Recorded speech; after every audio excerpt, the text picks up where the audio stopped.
cares? We can still make it. We can make as many references as we want. Anyway, hello and welcome back to A Journey to King's Cross, a Harry Potter book podcast. You sure it's Harry Potter? Not Fruits Basket? I'm pretty confident due to the fact that we didn't watch any Fruits Basket episodes before we, started this. But it's titled Cat, Rat, and Dog. Chapter 17. Yes. See, my first thought is Kiss, Kiss, Fall in Love. But that's Oran High School Host Club. My bad. Oh boy, here we go. This is the anime episode, apparently. Instead of a beach episode, we're doing an anime episode. Yeah. Anyway, we of course get everything starting off with like the fallout from the possible execution of Buckbeak. We don't really get an actual body, and as everybody knows in soap operas, if you don't see a corpse, they're probably not dead. It's true, that's true. Anyway, they of course have that artwork. We have a couple of legs disappearing behind a very curly tree that looks like it's got willowy leaves and a to tail it. on the other end. Yeah, it's almost like there's some sort of animal dragging some person or something along those lines into a secret passage or something. Yeah, it's the rat, clearly. Rodents of unusual size? I don't think they exist. I don't think they exist. He knew the whole time that they existed. He was just not trying to make her not freak out. Yeah, they're going through the fire swamp. Alright, off topic, but I actually sent, I think it was a video. I saw it! Yes. That was great. Superman, the actor for Superman, Cornsweet or something along those lines, was making a crap ton of Princess Bride references. It was like every... In the movie? No, it was every like interview behind... he did, it was like a Princess Bride reference. Something tells me he'd like to reprise, he'd like to play the role if he got off it a chance. I believe it. I believe it. He was referencing. He was making like he was referencing a lot of different things. Yeah, like not just one character. All over the place. Andre the Giant's lines. Wesley's lines. To be fair, it's one of the most quotable movies. To be perfectly honest, yes. I don't know if I'd appreciate a remake. To be perfectly honest, a remake would just be inconceivable. It would just. You keep using that word. I don't think you know what it means. What you think it means? No, I know what it means. That would have been correct. Sorry, I have to throw in another reference. Yeah. You should be sorry. Never! I have to admit, though... Prepare to die. I do love the fact that we start off and stuff where they're like, we gotta go help our friend and everything, who's a grown-ass adult who clearly needs the help of a couple of 13-year-olds. What? Hagrid. Yeah, because Hagrid's, super, sounding like he's very upset given the circumstances. He is very upset. His pet's being murdered in front of him. Who wouldn't be upset by that? Yeah, exactly. No spoilers.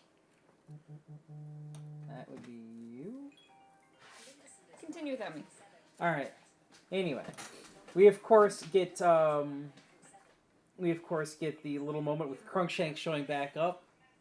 I'm telling you, man, that cat wants that rat, and it'll be damned if it doesn't get it. Look, man, it just really... Is that real? It's gotta be the Potter's cat. He's like, fuck this rat bastard. It would not surprise me in the slightest if that was Lily's vengeance made manifest. Be like, I can't go after Voldemort, but I'll have you instead. Crookshanks, I need you. Crookshanks is an odd name. Whatever. Get that rat. Salute. Bottlebrush tail up and ready. We're gonna hunt this son of a bitch down to the ends of the earth. And as soon as Ron sets that rat on the table, he's like, target acquired.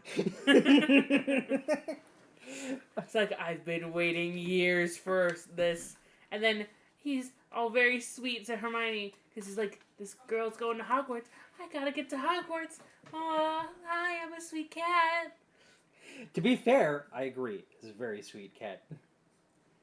I have to admit, I feel like one of the most missed opportunities was Peter not having some sort of antagonistic relation. Like Crookshank just continues to show up for the poor bastard, like a freaking reverse Tom and Jerry, where the human is being stalked by the animal. Be like, damn, this cat just won't can't take it in. Yeah, that would have been dope. To be fair, after a certain point, Peter Pettigrew is a non-entity when it comes to the story. I think after book 4, he's basically useless. He Yeah, I shows feel up like- to die. Pretty much. He's mentioned in book 6 because he's living with Snape, Yeah, but he's basically he's- reduced to a servant for Snape, though, and Right. everything. He's super pissed about it, and I'm sure Snape's not too happy about it either. He'd probably sooner see Peter dead than anything else. absolutely. Let's see here. Anyway, we of course have the whole incident with like the dog and everything and stuff, and basically him just dragging poor Ron off under the freaking Whomping Willow. breaking his leg in the process. Which the movie really made it seem like Sirius just chomped down on Ron's leg so hard it that broke. it broke. But it's just because Ron was trying to not go down the hole. Yeah. Yeah, he was caught trying him. to keep himself from getting dragged away. I mean, on the one hand, it's pretty smart of trying to at least slow the animal down so his friends can get Yeah. back to him. But at the same time, you think, okay, this is getting a little too painful. I need to like pick my battle here a little bit.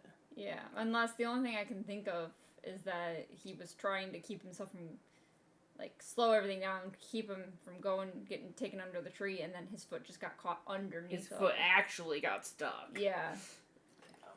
To be fair, I don't think Sirius Black is really thinking too hard about making sure Ron is kept intact at this point in No, time. his thought, I think, is more of get the rat, kill the rat. It's very possible also that Sirius didn't realize his foot was, like, caught in a way that would break it. Yeah, he may have been. I think he mentions later he felt bad. He's like, "I'm sorry, I didn't break your leg." To be fair, he probably thinking Ron managed to grab a hold of something basically and was like actively grabbing on, and he just needed to break the kid's grip to keep going. I zoned out while we were reading. Sirius is still dragging him by his foot, right? By his other leg?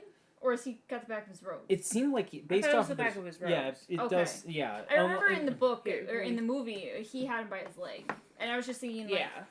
if Sirius had the one leg and Ron was trying to stop himself with the other leg, he's lucky all he got was a broken leg. Yeah. Instead of, like, Oh God. No, but it says, he grabbed Ron by the arm, okay, which obviously he didn't bite hard enough to break his arm. yeah. Oh no. But yeah. And there's no mention about, like, bite wounds on the arm, so Sirius probably didn't have him that hard. Oh, probably not. Yeah, he'd hooked his leg around the root, but then a horrible crack had sounded. His leg was broken. Yeah. Ow. So yeah, Sirius probably didn't realize he was going to break Ron's leg, because I don't think he would have purposely. No, I don't think Sirius would have. Yeah, I think after that point and everything, he gets underneath the actual tree and stuff along those lines. And then Crunkshanks, being the MVP and kind of not being very clear about what side of this conflict he's actually on, ends up deactivating the frickin' tree to let everybody else go through. Which, on the one hand, I feel is kind of cool that Crunkshanks actually gets a little bit more glory, since he becomes basically a typical house cat after this book, to be perfectly honest. He's another irrelevant character after this point. Yeah. Look, man, Though- mission accomplished. He did what he needed to do. Though, to be honest, though, the movie version where Hermione just grabs Harry by the frickin' shirt, Looney Tunes style, he just sort of looks down and he's like, oh shit. And then she slings him under. That's because that cinematography was amazing. I have to admit, it is funny. I don't necessarily think it's a very good fit considering the circumstances that is surrounding the events itself. No. It feels a little out of pocket, even if it is hilarious. Another thing, like in the movie, real quick, even though we'll probably go over, Sirius takes the time to put Ron onto the bed Yeah. that's in the shrieking But shack. in the book, it's definitely the cat is king. To be perfectly honest, it's like, it is kind of odd that he doesn't just go for the rat. I don't understand why he sits around, waits for Harry and Hermione to show up and everything. He could just kill the rat. Because and move Harry on with it. deserves to see the truth. Unless he didn't know exactly if Scabbers was in Ron's pocket or with Harry. That's the only other thing I can think of. Because, yeah, he did specifically... I was thinking that, too, that he did wait for Harry and Hermione to show back up. I feel like the cat tipped him off. The cat was going after the rat to start with. They can't That's why he went after Ron specifically. Yeah, I mean, unless Sirius was just like... I think Harry it was needs to know. Harry needs to know. That's He's good. doing a poor job of it in this chapter. Well, look, man, forgive him for being a little scatterbrained. He's been in Azkaban for 13 years. I did my waiting! 12 years of it! Oh yeah, 12 years. My bad. Sorry. Harry's Why don't 13. you go play with your chemistry set? Most of that he was as a dog, and I'm not entirely sure because it's not said, and obviously magic and whatever, we don't know. How much time you spend as an animal, do you lose your senses? Like, does it take time to come back? No idea. Like, he obviously was able to... He had to switch back enough. Just because, like, to not lose his senses. But, like, every little bit you come back, you're like, my brain, my sadness. No, dog! To be fair, Peter was basically in animal form for 13 years straight with no serious issues. Yeah. So I kind of doubt that. It just seems as though he has had no reason or, like, he's, you know, I feel like Azkaban probably did more harm to his psychology in his body than being a rat the entire time. Did the Peter? Yeah. That is possible. Well, that's what I was saying. Oh, that's what I'm like. He's like, dog. Okay, human. No, it hurts, dog.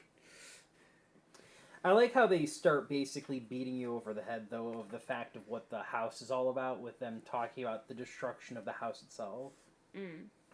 Yeah. Over. It's like, if you haven't figured out where you're at yet. Yeah. It's the Shrieking Shack! Then, of course, Harry and Hermione find Ron and everything, and he's, like, making the whole explanation and stuff along those lines about that. Also, damn, Ron, you also didn't do a good job of explaining what the fuck is going on. It's him. He did it. He's an anime. Who? To be fair... Broken leg. Trauma. The amount of pain he must be in right now is insane, because I've screamed... Props to... Rupert Grant. I almost blanked on his name. Like, that scene, he was just like, he's him, and then he's just, like, stuttering it out. Yeah. He's an amazing. He was a very good actor even in his younger years and stuff. Yeah. I've always been kind of hit or miss on Daniel Radcliffe and everything over the course of the series. Sometimes I feel like he's amazing for his age, and other times I feel like he's falling a bit short of what he should be capable of doing. I haven't seen him in more recent stuff, though. I think he's great in more recent stuff. But he's gone the very much the, I can do whatever the fuck I want money. I'm going to do whatever the fuck I want for roles. I wish I had I do whatever the fuck you want money, to be perfectly honest. We stand Daniel Radcliffe. Yeah. He's one of us now. Yeah. He's from Michigan now. Really? What? Oh my gosh, guys. His longtime girlfriend, who I think is now fiance / or married, and they have a kid together, she's from Flint. Oh, wow. Wow! He comes to Michigan all the time. Damn! Yeah. We're not really that far from Flint, but I doubt we'll be running into him anytime soon. But you guys didn't know that? Nope. No. Oh, well, shit. To be perfectly honest, it's none of our business who he's in a relationship with. He could be gay for all I care. Well, fair. It's his. that's his priority and none of mine. The only celebrity info I keep up on is who dies, and that's mostly because my mom is texting me. I mean, apparently he goes to Red Wings games. Fuck yeah! That's my boy! I think he's the same age as us. He's like, oh yeah, it was you guys. He's like a year or something older. I don't care. I was pretty aware of the fact that he was around my age back when the casting started coming up, and I was sort of like, you're like, that could have been us. I remember trying to enter a contest to be a cast member for like a guest background character, but you had to be 12, and I was 11 because the character of Harry was a year older than I was at the time when the movies were coming out. I mean, it's not like they're going to look at your birth certificate. You can always lie. True. If I was going to be in a movie, I needed parents' permissions to be in the movie. Mom, I'm 12, right? I can't imagine your dad lying for you to be in which movie, to be perfectly honest. Fair. Yeah, that's fair. Well, at the time, we were allowed to watch Harry Potter, so... Because it was for the second movie. But yeah, no. This was back when they cared, like, you needed parent permission, quote unquote. Internet's like, you have to be 13 to agree to things. Okay. Anyway, back to the book. I do find it kind of kind of funny though that like even in this point in time, Sirius is still actually showing concern before even starting the explanation, and Ron gets his "you'll have to kill all three of us" moment and stuff, which Hermione stole from him in the dang movie and everything. I swear she. It's all Ron's best lines. Yeah, she got all of his best lines, basically. They sanded her down way too much in the movies, in my personal opinion. Yeah. One thing I do hope about the new TV series is they give Ron back his actual freaking character Look, and personality. the script is right here. Yeah. It's right here.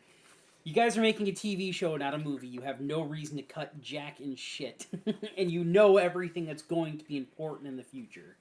You can add whatever you want as long as you keep everything from the book. And make whatever you add fit. Make it make sense. Also, it's such a Gryffindor thing for Sirius to be like, brave of you not to go get a teacher. Hermione really was just like, we need to go get help.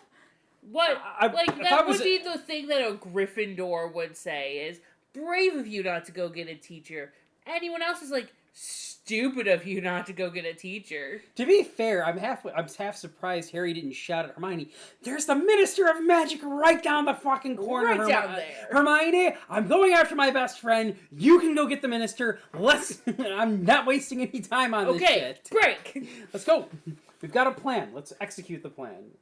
Expect the plan to fail horribly. Move. Have burn a the backup plan. It's make the plan.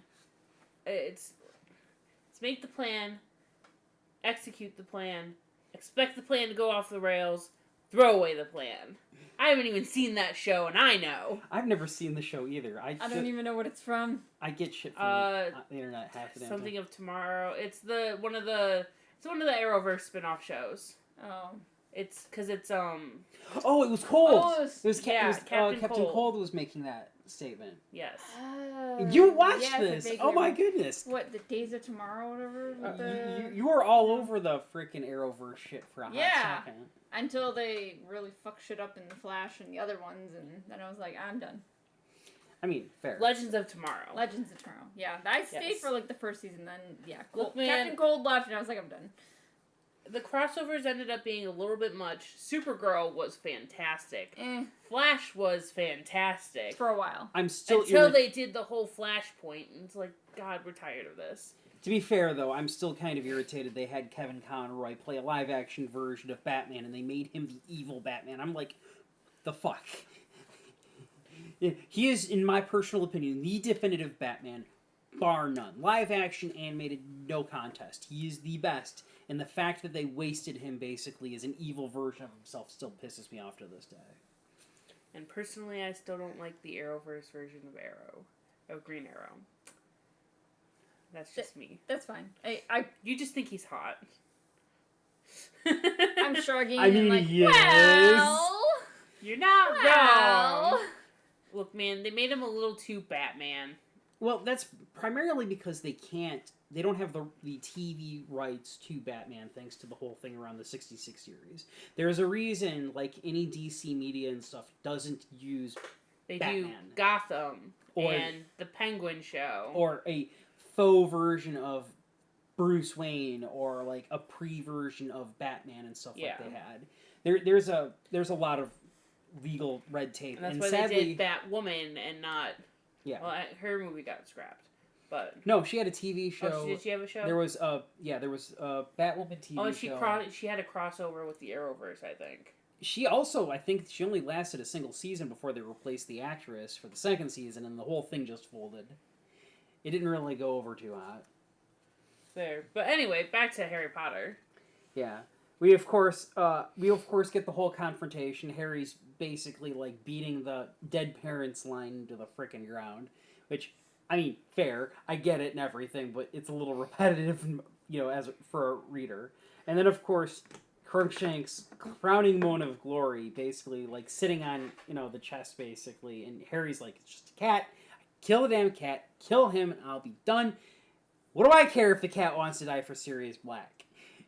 I'm thoroughly convinced Crookshank's sitting there probably made Harry hesitate just long enough to start really getting his head back together, so to speak, in the moment. Right? Like, Because he's a stupid lot. cat. What the cat? What?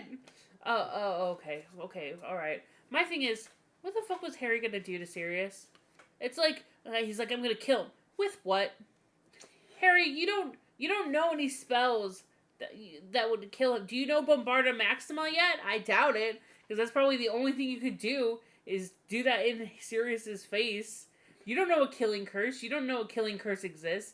You don't know any spells that are strong enough to kill a man. To be fair, he doesn't even have anything lethal in his arsenal until book 7, to be perfectly honest. And that's Snape's Semprum Symptom spell base. That's book 6. But the movie book number always throws me off. But you get the general idea. Still 6, but there are ways to kill a person that wouldn't necessarily require a killing curse. yeah, If he's got like Aguamenti or something along those lines, he could probably drown him. Yeah, but he does. But like, he's going off a rage at this. Are you thinking, oh, I'm gonna drown him to death? No, I honestly think that Harry's got like he's just sort of like, I'll just keep casting spells until he dies. Damn it, I don't give a shit. Just like the only thing I think of I is guess just he can him do just sparks, beating him to death, basically. Yeah, I was just gonna say, I can throwing see- everything he can to just wear the body down until it dies. I've got a But wand. it would take forever. I could pretend he's a vampire and stake him. I feel like his wand would break before Snape's Sirius Black's rib cage. Well, get him in just the right spot. What was it? The way to a man's heart is through the stomach, and nope, between the 3rd and 4th ribs or something. I think is what the meme is. Yeah. Now, But granted, I feel I don't think Harry has much of a good idea of anatomy, but No, but I feel like Harry's no. I feel like Harry in his rage, because he like just kind of like said forget the wand and just was like gonna go at Black, just fists flying. I feel like he's like, okay, I'm a wizard, wand. He's like, I'm gonna kill him. And then I think if Crookshanks hadn't been there, and if he had actually gone through with it, he would have been like, fuck the wand, just started pummeling him. that's valid. I don't think he would have cared about spells. He would have gone full blown Muggle. Who needs a wand? That's what fists are for. But yeah, of course, Remus Lupin finally shows up and stuff along those lines and disarms them of their wands, and Hermione just starts having a freaking meltdown, basically. And, of course, gives away that he is, in fact, a werewolf, which, to be perfectly honest, I feel like most people would probably, like, if they were paying attention, could probably figure this out in terms of in-universe and everything. It always boggled my mind that, do they not have, like, black and white horror, do they not have the classic Universal Monster movies? I think there was a mention of a PlayStation in, like, one of the earlier books and stuff along those lines. Oh, yeah, so I would be shocked if there wasn't some Muggle knowledge about it, unless the wizarding world is so hell-bent on keeping that sort of, like, any type of, like, folklore dead to Muggles, basically, which is kind of depressing in the grand scheme of things, that theoretically speaking, things that do actually exist in the Harry Potter universe would just be completely unknown. To Muggles, basically. I wonder what happens if a Muggle gets bit by a werewolf. Do they also turn into a werewolf? Or does it only work if you're magic? Do they have to then swear them into this under the secrecy? Be like, yeah. So Technically, you're still a Muggle. However, wizards are real, magic is real, and you're gonna turn into a wolf once a month. Sorry about that, my bad. You also have no help whatsoever, health-wise and everything. You're going to be stuck cursed, never being able to hold down a job for the rest of your life. You don't get the benefits of magic. We're super racist against werewolves, and Muggles. So you're double fucked. Bye. Congrats. And you can't tell anybody about this ever. Or we'll throw you in Azkaban. Do they just throw them in Azkaban? Obliviate? Lock them up and say, but you'd still transform, yeah. that'd be a menace. Okay, do they obliviate you, but then randomly show up, force feed you a potion? But then you would still turn into a tame wolf. But here's the thing, yeah, but then obliviate your memories of being a wolf, and then they just they kidnap you for 3 days every year, or every month. God. Or But the That's thing so is, much though, work. they don't even give. Like, the only reason Lupin has the potion is because of where he works and everything. That's It would true. be wild to me that the super racist, wizarding government would use the time and energy to give Muggle werewolves the potion for free, basically, while not giving it to their own. They just kill him. No, I think Lupin says it's because Sirius is a better potion master than him. Or not Sirius, Severus is a better potion master than him. But yeah, but it's basically explained that it's super new and it's super complicated and expensive. Like, this is not something Lupin I don't know about gets. expensive, but the first two for sure. Yeah, I don't And think... honestly, I mean, it's not like people just have the time to go around making potions. But also not every wizard is good at making potions. I feel like if it's something that's capable of helping you with an ailment, basically, that you're going to be stuck with the rest of your life, I feel like it would only be responsible to take the time and energy to figure it out. You know what I mean? Yeah, but racism. I mean, fair, but at the same, I would imagine, I feel like the fact that you being sick during the full moon would give it away to any employer, which is kind of depressing in the grand scheme of things. Yeah. I don't understand why the werewolf group would ever side with Voldemort, since most of the people that are more racist towards werewolves are on that more hardcore side when it comes to regular politics. You know what I mean? It's one of those things where it's like, Because he said, hey, I'll give you werewolves a place in society. Which was complete and utter bullshit. Yeah, obviously. They didn't know that. They were just happy to have a part. To be perfectly honest, I see what you guys are saying and stuff along those lines, but considering almost every single person that is, evil treats werewolves, even the werewolves on their side, like dirt, I find it very hard to believe that they were buying that one way or the other. It's better to be treated like dirt but be part of the group than to be treated like dirt and not be part of the group. Speaking from experience on that? No, but that's not really the mindset of most people who, it's better to be included and still be treated like shit than to not be included and to be treated like shit. That's usually what happens in these kind of situations. I'd rather be treated like shit and be on my own, basically, to be perfectly honest. Sure. I've been on both sides of that fence and stuff along those lines. I'd rather be excluded. But you're a good person also. No, I'm not. Well, okay, fine. Fuck me then, I guess. Oh, excuse me. Later, after the mics are gone. Your wife is right there. Who said she wasn't going to be involved? How do we know kids aren't watching this, guys? Come on! It's adults only. I have no... Because we have adult profanity filters on. Let's be perfectly honest and stuff. If the AI actually includes this towards kids and stuff along those lines, YouTube's more screwed than we thought it was. Valid. I have to admit, though, there was something else we were debating about and stuff along those lines. We finally have the full conversation where Lupin actually hands them back their wands. The fact that Lupin keeps lore dropping, and they're just like, wait, what? Because it's not important. Never mind. Keep going. Yeah, I'm the person who helped make the map. How did you know how to make the map work? Oh, I wrote it. It's what I'm Mooney. Whatever. Oh, what do you mean you're Mooney? Not at the time. As I was saying. I figured you would, even under your dad's clothes. Wait, you knew my dad? Yes, I knew your dad. Moving on. Yes, Didn't he already say that he cloak. knew?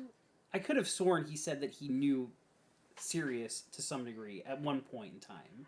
And it's like, if he was friends with Sirius Black, you'd think him knowing James he said that would they were friends as much as they just went to school together.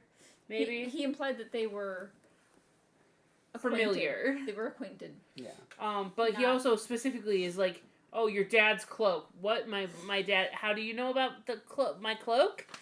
And then it's like, not the time, Harry. As I was saying, Peter Pettigrew.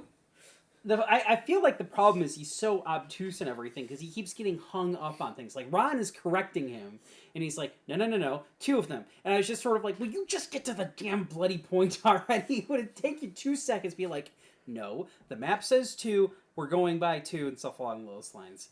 You know what I mean? Like, something like he keeps getting, like, hung up on these questions that the kids are asking and stuff along those lines. It's just like, I feel like this would be a great time for him to go teacher mode and be like, save all questions for when I am done, okay? Shut up!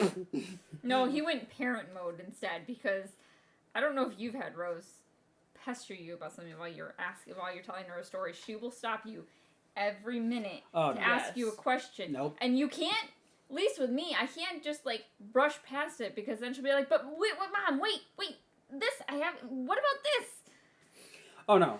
I do not have that She asks me issue. questions, I'm like, answer it, and then I'm like, no more questions, or else we're not reading the story. No wonder it takes everybody who reads her a story for frickin' ever and a half. She doesn't ask me questions while I read. Doesn't take me that many. It's it doesn't take every me that other long to thing. read her.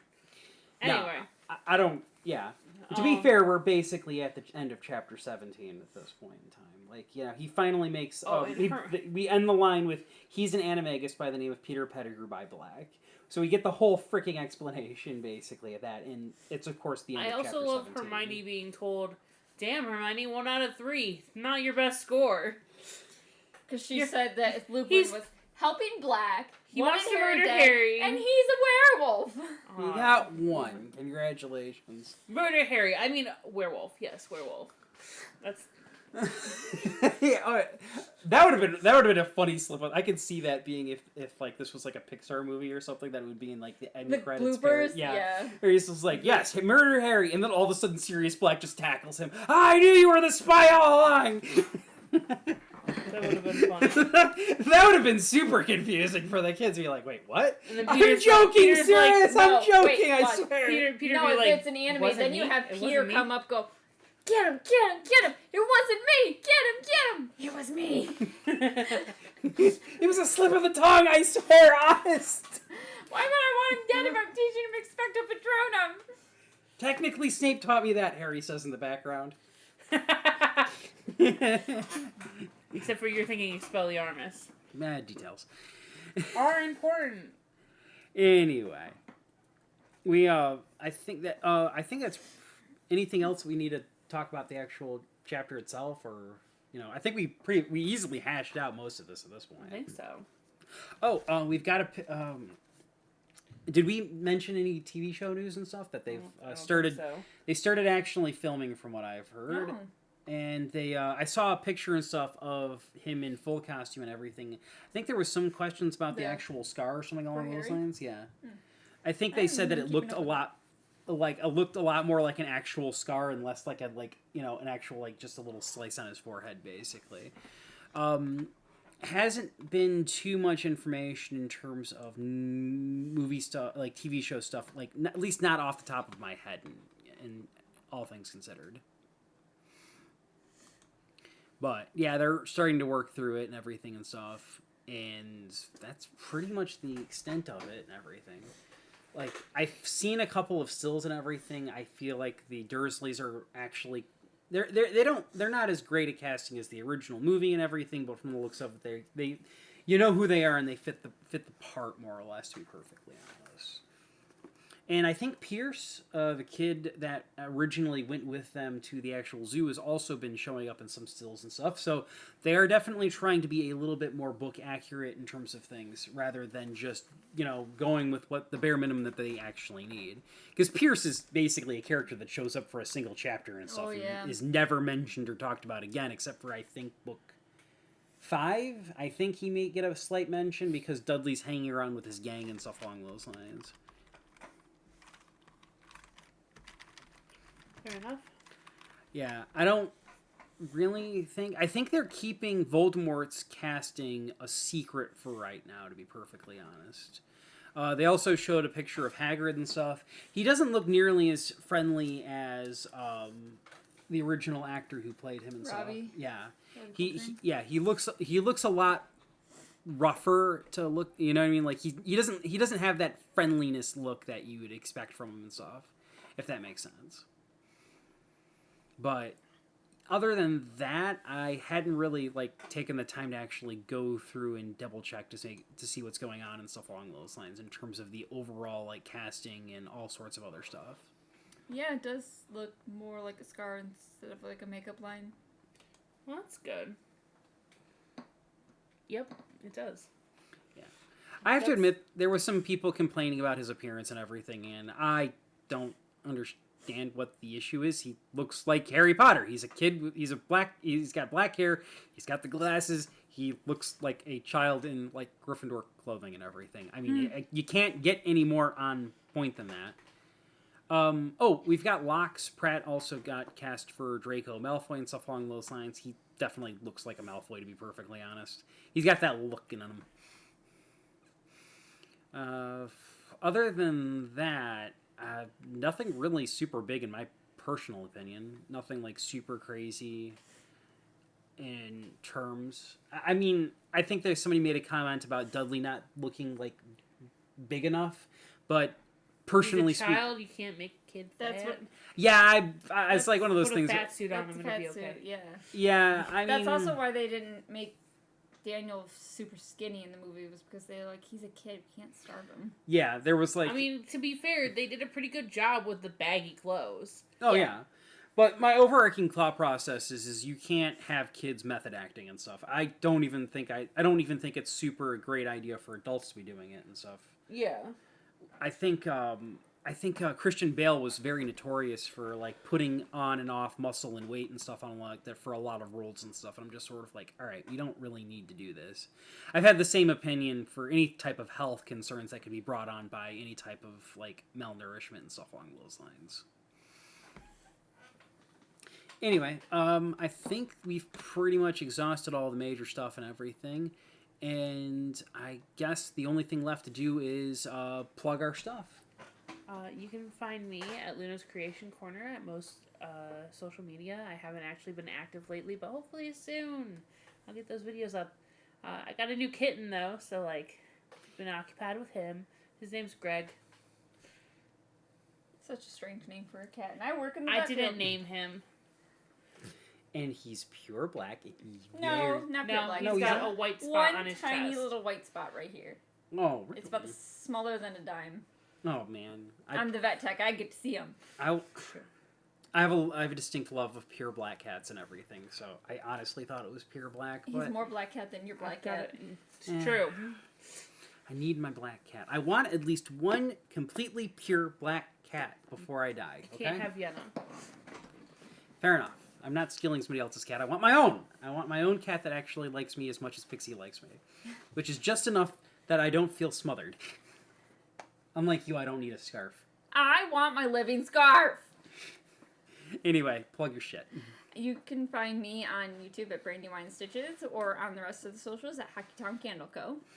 Alright, I'm Cole Sanders on Twitch and everything. I try to stream every Monday and Wednesday. Usually I've been playing a lot of Fortnite and stuff, but since the season's over and everything, I've finally officially gone back to my Persona 3. And I think that's pretty much it. So, like, comment, subscribe, tell us what we did wrong, tell us what we missed, tell us some interesting details or facts that we fucked up on, or, you know, maybe tell us that we did a decent job. That'd be nice, I guess. Anyway. Until next time, keep your Keep your wands wands at at the the ready.